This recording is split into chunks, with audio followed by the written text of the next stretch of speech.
ایامی 18 سالگی شب بهت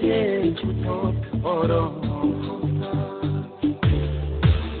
که در ایامی 18 سالگی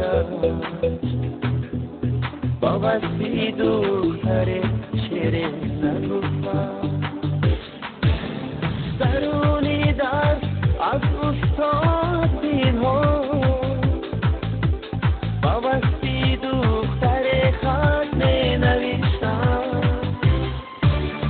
هر آویش های احساسی دلم را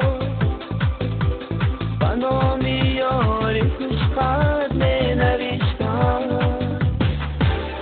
بله افسوس صدای زنگیاهی صدای انتهای عشق ما بود چگویم از جوانی گذشتم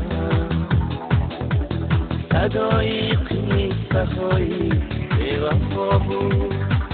مکتب استادی دانا خیر